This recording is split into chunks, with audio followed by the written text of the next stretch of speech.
Thailand, Cambodia మధ్య సరిహద్దు వివాదం కొనసాగుతున్న సంగతి మనందరికీ తెలిసిందే. ఈ క్రమంలో భారత్ తీవ్ర ఆగ్రహం వ్యక్తం చేసే సంఘటన ఒకటి చోటు చేసుకుంది. కంబోడియాలో ఉన్న హిందూ దేవత విగ్రహాన్ని ధ్వంసం చేశారు. భారత్ ఈ ఘటనని తీవ్రంగా ఖండించింది.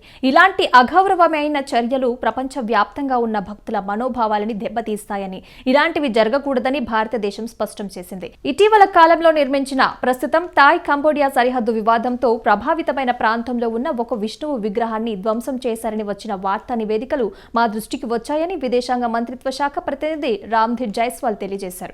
ఈ ప్రాంతంలోని ప్రజలు హిందూ, బౌద్ధ దేవతలని ఎంతో గౌరవిస్తారని, పూజిస్తారని, ఇవి మన ఉమ్మడి నాగరిక వారసత్వంలో భాగమని ఆయన పేర్కొన్నారు.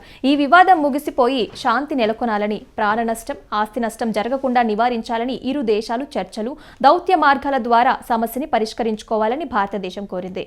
ఈ రెండు దేశాల మధ్య ఘర్షణలు జూలైలో ప్రారంభమయ్యాయి. అమెరికా అధ్యక్షుడు డొనాల్డ్ ట్రంప్ మధ్యవర్తిత్వంతో కాల్పుల విరమణ ఒప్పందం కుదిరినప్పటికీ ఈ నెలలో మళ్లీ ఘర్షణలు మొదలయ్యాయి. ఇదిలా ఉంటే బ్యాక్ హో లోడర్లో విష్ణు విగ్రహాన్ని ధ్వంసం చేస్తున్న వీడియోలు సోషల్ మీడియాలో తెగ వైరల్ అయ్యాయి. ఏఎఫ్పీ వార్తా సంస్థ నివేదిక ప్రకారం ప్రియా విహార్ ప్రతినిధి లిమ్చెన్ పన్హా మాట్లాడుతూ ఆ విగ్రహం కంబోడియా భూభాగంలోనే అన్సెన్ ప్రాంతంలో ఉందని తెలియజేశారు. 2014లో నిర్మించిన విష్ణు విగ్రహం ధ్వంసం సోమవారం జరిగిందని, ఇది థాయిలాండ్తో సరిహద్దుకు సుమారుగా 100 మీటర్ల 328 అడుగుల దూరంలో ఉందని చెన్ పన్హా చెప్పుకొచ్చారు. సుదీర్ఘ కాలంగా థాయిలాండ్, కంబోడియా ఇరు దేశాల మధ్య సరిహద్దు వివాదం కొనసాగుతున్న సంగతి మనందరికీ తెలిసిందే.